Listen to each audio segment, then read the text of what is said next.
I am Babla Jonathan, and this is the 6 p.m. primetime newscast on Équinoxe Television, live from our headquarters in Cameroon's economic capital, Douala. In our top stories in this edition of the news, the Center for Human Rights and Democracy in Africa documents human rights violations and abuse in the restive Anglophone northwest and southwest regions of the Republic of Cameroon between October 2020 and February 2021. In its latest report, the organization details atrocities committed against the population by security and defense forces on one hand and non-state armed groups on the other hand. We'll give you details in this edition of the news on Equinoxe Television. Also in this edition of the news, we bring to you the fascinating story of two persons living with disabilities as a couple.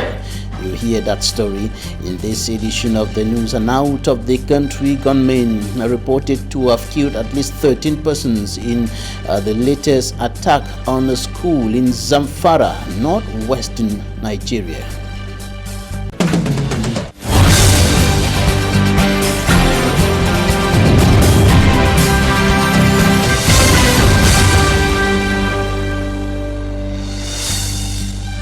Thank you for joining us on this edition of the news. We begin with human rights news, notably in the northwest and southwest regions of the Republic of Cameroon, the two English-speaking regions of the country hit by socio-political and security tensions for more than 4 years today. And the Center for Human Rights and Democracy in Africa has been closely following up happenings in those two regions. In its latest report, it details atrocities allegedly committed by members of the security and defense forces of the Republic of Cameroon on one hand and non-state armed groups on the other hand between October 2020 and February 2021.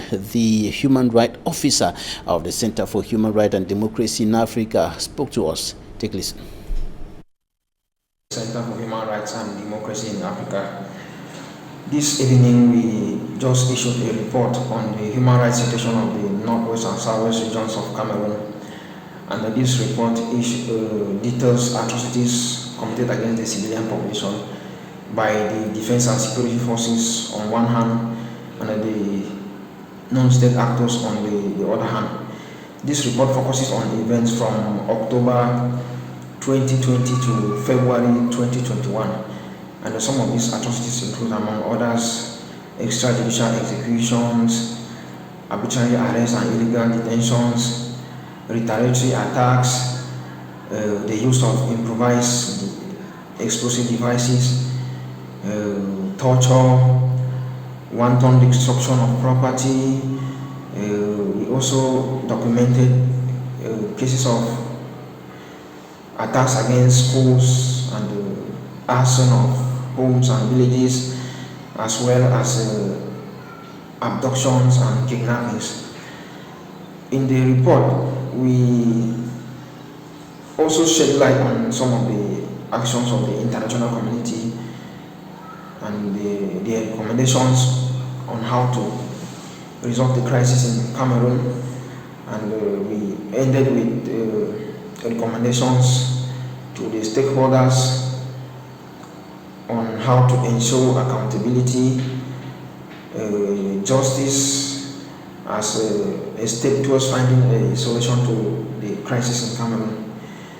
This report enumerated atrocities which have been affecting women and children seriously, and we gave recommendations on how the government can do to resolve the crisis in Cameroon. And one of the recommendations is the fact that there must be accountability for the crimes which have already been committed.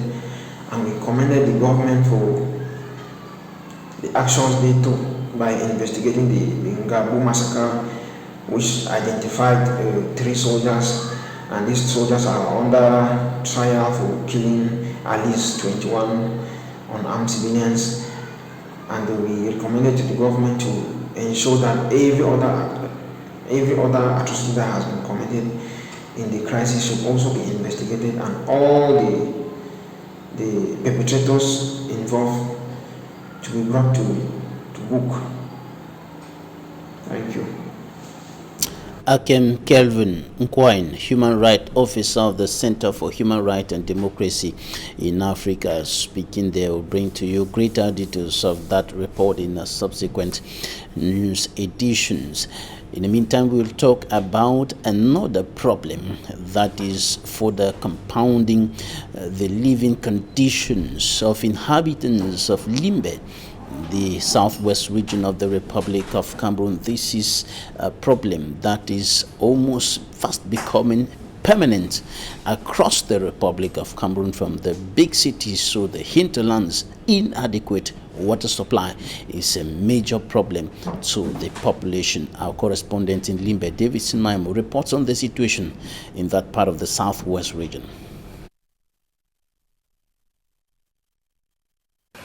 The seaside resort city of Limbe is undoubtedly among the few cities or towns in Cameroon still running public taps.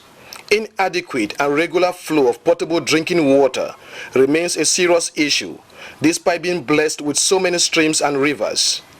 The taps are crowded with containers each time water flows. Population this one have been consistent. We have been having crisis sometimes 2 days before the water comes back. We're having serious crisis with water. Denizens trek considerable distances, some using motorbikes and vehicles in search of this precious liquid. Some places have water. Actually about, I don't know, about 2 weeks now. City dwellers say the situation was made worse during Shan. They have to block water and send all water to the stadium. All water to go to the stadium before, after the channel for half water. People can have water. Every effort for this reporter to get to an official in charge of water distribution met with bottlenecks. Nonetheless, to curb the situation, the well-to-do have embarked on drilling of boreholes, which they equally assist nearby communities. You can see from distance right down there, people coming from with containers far away, for more than 1 kilometer, just to come and carry water here. So a volunteer like this person who has been helping us here, who has decided to help the community here, we don't know how to thank him. Subdivisional councils are to engage in the putting in place of public boreholes within some neighborhood to salvage the situation. Added to this, the mayor to the Limbe 2 Council, Chief Ndivewuka Daniel I, is fine-tuning a project to develop some water project scheme within his municipality. Water engineers say the city of Limbe is not supposed to have water crisis, given that there is abundant flow of natural water that could be harnessed with the cheapest cost, as the topography provides for free atmospheric pressure in the distribution process. There are fears of a possible electric energy supply shortage in several parts of the Republic of Cameroon if inhabitants of Afanoyoa in the Yaoundé 3 subdivision are not compensated for power to be transported into Yaoundé from the Menvele Dam. The inhabitants of Afanoyoa have blocked construction works on grounds that they were denied their right, and they are saying that construction works will not continue if they are not compensated. Smanjikan Gabriel reports. Inhabitants of Afanoyo say no work will continue if they are not compensated. No compensation, no work. According to them, they were fooled in the ongoing construction work to transport electricity from Menvele Dam to Yaoundé. Where this hole is found, it is my land. I used to have a cocoa farm here. That was what I used to take care of my 3 kids. Look at the house of a Cameroonian citizen in Yaoundé after they come and destroy without compensation.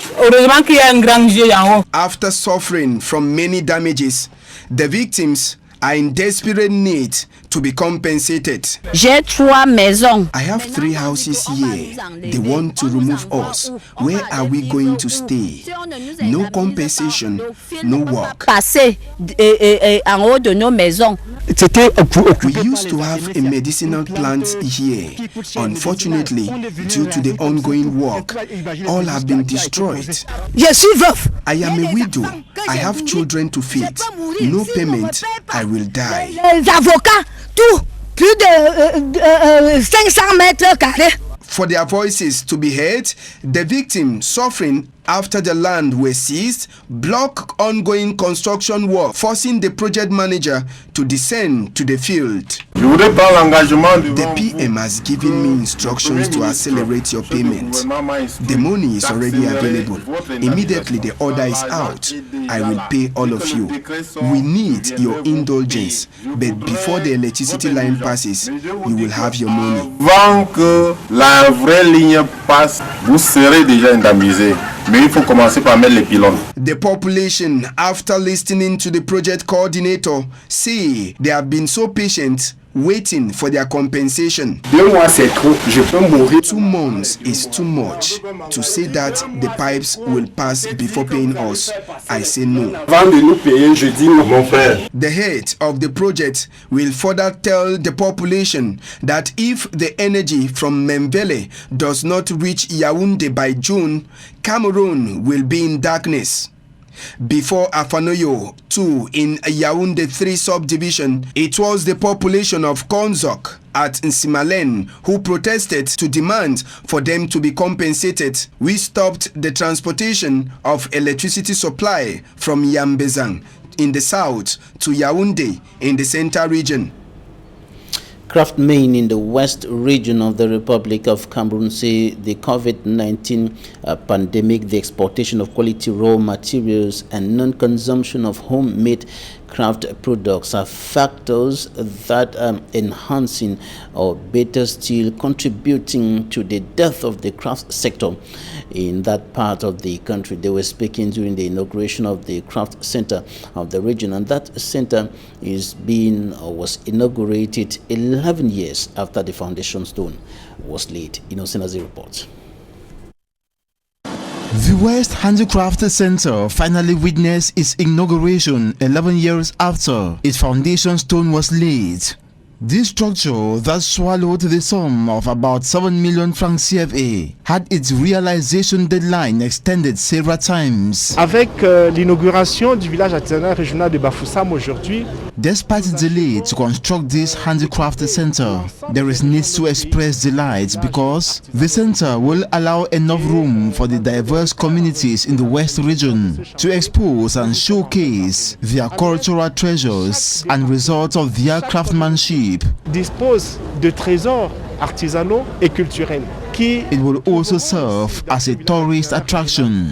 Des visiteurs, des touristes viendront à la rencontre du riche patrimoine artistique et culturel des peuples de Grassfield. Opening of this center happens at a time when the COVID-19 pandemic has adversely impacted growth of the craft sector in the West region. Craft works have also been hampered by the exportation of raw materials to foreigners, while the local population barely struggle to produce a few. Le bois que nous travaillons ici n'est pas toujours d'une bonne qualité puisque the wood species we use is not of good quality. Quality ones are fair and exported. We consume, if not second, then a third grade, whereas priority should have been ours. Être d'abord utilisé ici. Le plus grand problème c'est the greatest problem we face is that handicraft is not honored to a high level in our country. The University of Boza was created, but unfortunately, training goes on without practicals on the handicraft. Ils se forment sur quoi? Ils se forment sur quelle base? Ils ont seulement les diplômes. Wishes of the craftsmen are that exportation should stop, importation kept aside, consumption of homemade products should be encouraged. Notre secteur, il faut d'abord première des choses, les trucs importés. Qu'on met d'abord ça à côté. Qu'on consomme nos produits nationaux. This, according to the craftsmen, will develop the handicraft sector. is disability inability? If before now your answer was yes, I'm pretty sure your answer is going to be no after you would have watched this report, in which we're bringing to you the fascinating story of two individuals with visual disabilities who have been living together as husband and wife in Jumbe Penja in the Mungu Division Littoral region of Cameroon. Details in this report compiled by Fomi Armstrong Sander. He is called Joseph, popularly known as Major, and the lady is Miriam. They are both visually impaired who have found love in each other.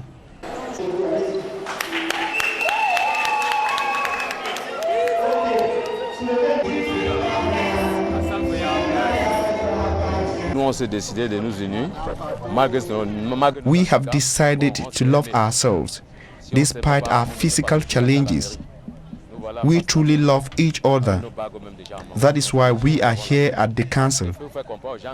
We will also want the world to know that physically challenged people are not people to be rejected. Before meeting Miriam, the apple of his eyes, Joseph, who was not born blind, had a sad experience in different marriages. The two women reportedly took advantage of his physical disability to misbehave. His civil union with Miriam brought together a mammoth crowd of curious Cameroonians to the Njombe Penja Council Hall and later to the Église Évangélique du Cameroun, Penja, in the Mungu Division of the Littoral region of Cameroon. It is a wonderful thing. We at the council came out positively to show to the physically challenged that they too have a pride of place at the council. I plead on the government to do something for this couple. It is a good example. It's the couple of the year.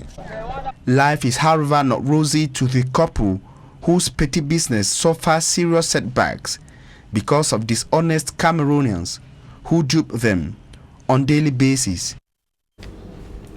Thanks for me, Armstrong Sander, for that report. Now, out of Cameroon, gunmen have reportedly killed at least 13 people in an attack on a school in the northwestern part of Nigeria, or Nigeria's state of Zamfara. Witnesses said dozens of armed men arrived on motorbikes and opened fire. They also stole cattle. Last year, nearly 300 girls were taken from a school in Zamfara state. They were later released, and of course that was recently. And kidnapping and killings are increasing in northwestern Nigeria. Authorities in Kaduna state have released a report saying nearly 2,000 people in the state were killed or abducted by criminal gangs last year.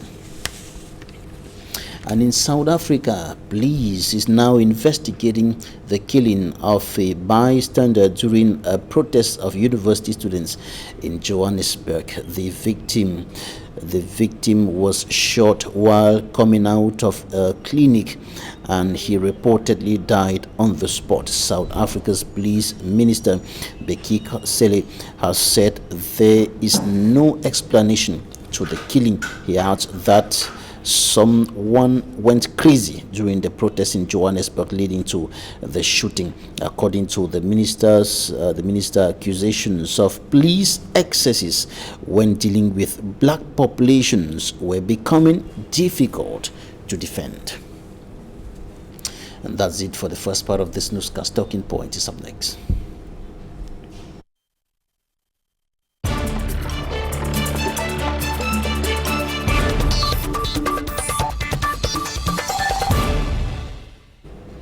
Thank you for joining us in Talking Point. We are receiving Sir Mutaga Silvanus Tifu, who is the special advisor, one of the special advisors of the Cameroon Renaissance Movement, CRM political party, and its national president, Professor Maurice Kamto. Thanks for joining us today. Thank you so much, Mr. Babula Jonathan, and thanks immensely to the technical team of Équinoxe TV for the wonderful job they have been doing, especially to place on air most of the fine brains of our nation. Right, we begin with some issues concerning human rights violations and abuse in the northwest and southwest regions of the country. The Center for Human Rights and Democracy in Africa has documented a series of atrocities committed against civilians by both non-state armed groups on one hand, and on the other hand, the state security and defense forces. As a politician, what's your reading of the situation in those two regions with the continuous violations and abuse of human rights? Mr. Babula Jonathan, I think the CRM, through the National Secretary in charge of human rights, Mr. Sikati Desire, last week published a similar report concerning human rights abuses in the nation. So they were duly documented. What I want to say with regards to the situation in the northwest and southwest region is that the international community has to press on their buttons harder than they used to do in the previous years, because we cannot be talking of the situation ameliorating when we know that human lives are lost on a daily basis. So what I want to say is, yesterday the town of Bamenda was quite hot. Gunshots in several parts of the town, around Travelers Hospital roundabout and other areas. The whole town was not the whole town, some parts were under serious gunshots throughout a greater portion of the day. Mr. Babula Jonathan, it is as a result of the war ongoing in the northwest region. We told the press last time that the regime in place, the Bia's regime, is bent on winning that war. And we of the CRM political party think that it's not a war that has to be won through the military option. We've been advocating for ceasefire and for negotiation, especially with the separatist leaders, and subsequent dialogue. So we cannot keep on maybe with our pride and think that that war has to be won. Yes, it's true that the issue of the regional elections have come and gone, and people think that it's something that could have come up to maybe bring salvation to the plight of the Anglophone people, but you can find it that they are not very satisfied, because they know that the regional councils and all the like are still under the control of the central government, which is made of the CPDM chief whips and all the like. So with the elections that were even carried out in the northwest and southwest region, while people are still hiding in bushes and others are still in Nigeria, others are even out of the continent in the United States of America. You saw just a week ago, the U.S. I think two weeks ago, the U.S. congressmen were against a motion of repatriation of our citizens who are in the United States of America, because the situation on ground in Cameroon is not still stable. So to tell someone that there is calm in the northwest and southwest region, I think it is a lie from the pit of hell. Today, all stakeholders, political actors and all the like would want to come in, but we don't still know whether the regime in place, which is made of the CPDM, 90% in the parliament and 90% in the Senate, and even above 90%, 100% controlling the decentralized bodies, would they be ready to open the door for other people to come in? That is the question. You know, we are in a country in which the ruling CPDM in place is ruling the country as if it was borrowed just to them, maybe on hire. They hired it to them to handle the country. So today I cannot really hold my peace, because when I see people dying on daily basis in the northwest and southwest region, the military are dying, the police officers are dying, the gendarmes are dying, and civilians are dying on daily basis, and we keep on saying now the situation is under control. I think this is not really good for our nation. So much blood has been spilled. It is still flowing. It's not good. Is the problem all about CPDM? Because yes, the 10 regions are headed by CPDM militants, but there are other decentralized bodies that are not under the control of the CPDM. Even at the top, is the problem all about CPDM? Mr. Babla Jonathan, you accept with me that solving the Anglophone crisis or ending the war in the Northwest region, it will emanate from a political decision. And the President of the Republic of Cameroon has all the powers to do that. That's why Professor Maurice Kamto said in 2018 that if he were elected, should in case Cameroonians honor him to occupy the prestigious post of the President of the Republic, the very first thing that he would do as a president, because he has all the powers that has been conferred to him by the people of Cameroon, was to see into the problems of the Anglophones. So like I told you, to think that the situation in the Northwest region, because it's not a situation that is affecting other parts of the country, is not a situation that has to be looked into it. I want to tell you that it's not really true. Other people, there are other decentralized bodies, as you said, but I want to tell you that looking at the composition of the so glamored regionalization, decentralization, you find that all the 10 mayors of the city councils in place, they are made of the CPDM militants.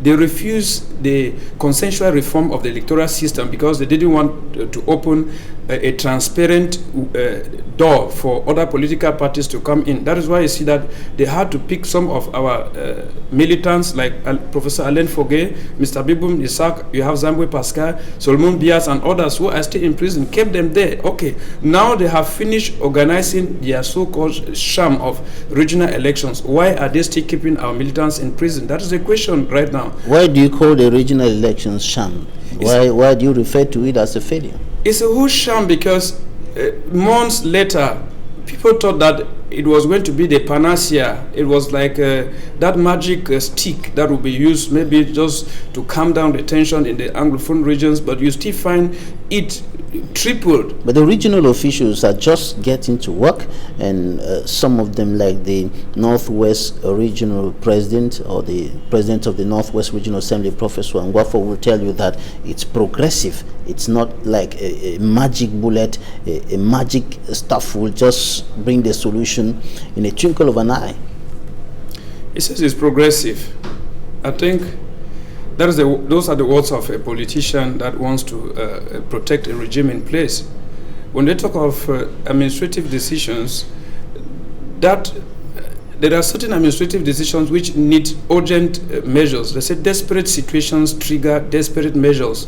We expect that it is a desperate situation going on in those two Anglophone regions. So the acceleration of the process of decentralization has to be of paramount interest to the regime in place. It is not progressive. If they are telling us that it's progressive, and I think that they are telling us that progressively the war will be ending in 10 years' time, which is not true. We want that war to end. If they find that that decentralization of a thing will not work, why not open way for federalism, which is highly clamored for by other political parties? But the most important thing is the consensual reform of the electoral code, so that Cameroon is a democratic country, like Mr. Biya said. President Biya said that he will want to be remembered as a person who brought democracy in Cameroon, but this is not democracy. You find that Cameroonians are not free even to go into the street and protest, to revindicate, especially with regards to major grievances that are affecting, or of things that are affecting them. If you look at those in prison, the Anglophones are in prison. They came out in 2016 for a protest because of the bad roads in the Northwest and Southwest. In a democratic country where there is freedom of expression, those things are inscribed in our Constitution, Article 45. They are treaties that are duly ratified by Cameroon, but you find that those things end in paper, and here in Cameroon they tell you of democracy. I think we are in a dictatorship, Mr. Babla Jonathan. Let's talk about the leaders and militants of the CRM who are in detention. What's happening with Professor Alain Foguet, Bibu Nisak, and others? It is regrettable because these are people who were arrested before the march past. That's the protest march on the 22nd of September 2020, Professor Alain Foguet was arrested just because he went to the president-elect's residence to calm down tension that was boiling up between some group of individuals who went there to violate the residence of Professor Kamto. So Mr. Bibu Nisak was arrested at his residence. He was not even out on the 22nd for the protest march. This other guy, the secretary in charge of implantation and inspection of the party, Mr. Zambwe Pascal, he himself was arrested in Douala. A good number of others. There is a case with one of our militants at the new central prison. You find that that guy had a problem with his employer. The employer had to use the protest march on the 22nd of September as a means to settle scores. So he was arrested by the gendarme, locked up, and then later released. His employer took him up and they paid for him to be locked up. On the 10th of March, Mr. How can you prove that his detention is being masterminded by his employer and not because of the political demonstrations? The issue here is that even while he goes to court, you find that there are still what they call investigators, those civilian policemen. They are still sent there. It's in violation. The other day I was at the court of the High Court, the Littoral Court, the High Court of Littoral. You find that why that guy was there with Maître Fabien Kenye. Maître Fabien Kenye was briefing the militants on how they have to answer certain charges at the court. You can imagine that a police officer violated all protocol, came in and infringed the briefing between the lawyer and his clients. You find that it was only that guy that had to spot and say, oh, this is the same guy that my boss brought, and then they handcuffed me and they took me to the gendarmerie, and I was dumped in the at the New Bay Central Prison. There are evidences to prove it, Mr. Babula Jonathan, and that is the country that we are in. You find that those who are in power, they think they are above the law, and simply because our judiciary department is not completely independent, they still have the executive arm of government always imposing on them. They are not free to carry out justice the way they are supposed to do in our country, Mr. Babla. And that is what we of the Cameroon Renaissance movement, we are completely against. We want a country in which lawyers, want a country in which magistrates and other like will dictate, interpret the law text according to the dictates of their consciences, using all parameters which are duly constituted, either to sentence somebody or to free that person, not because they have any pressure from a government official and whatsoever.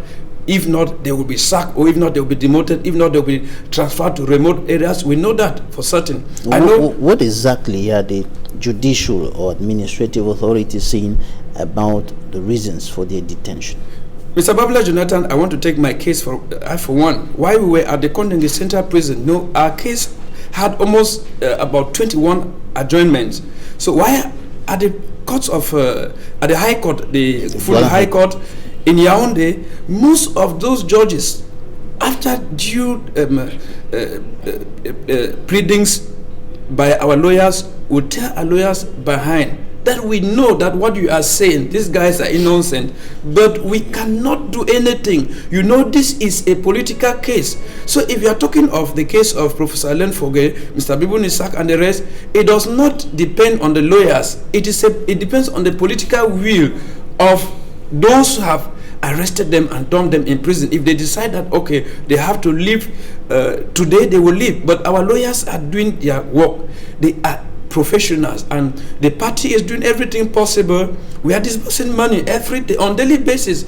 When the lawyers, their dues are paid, you can imagine this is a calculated ploy to cost the CRM to spend maybe every bit of franc that is in their coffers behind cases in court today, tomorrow, and several adjournments. Yesterday you were at the Wuri High Court. What happened there?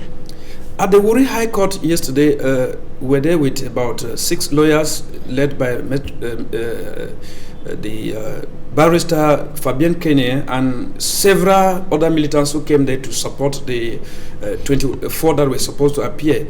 I think after due hearings in the court, the case is adjourned to the 17th of this month for final readings. So we expect that the verdict would be a good one if these people don't have any pressure from the regime in place to still continue keeping our boys who are at the New Bay Central Prison. But if there is pressure, because maybe they want the CRM to compromise, they don't want the CRM to continue pounding that the injustice in our nation must stop. There should be a consensual reform of the electoral code, because that is the only thing they want to be wasting our time struggling to see how they can divide the CRM, completely destroy it as it has been done to other political parties. But like I tell you, the Cameroon people are there to judge. History will judge all of us, because what we want to, Mutaga is not CRM. I love other political parties because they did not follow the vision which we had. We want to live a nation which our children will be proud of us, that our parents fought. We are talking today of the Omebe, we talk of the Ines Wanje and other like.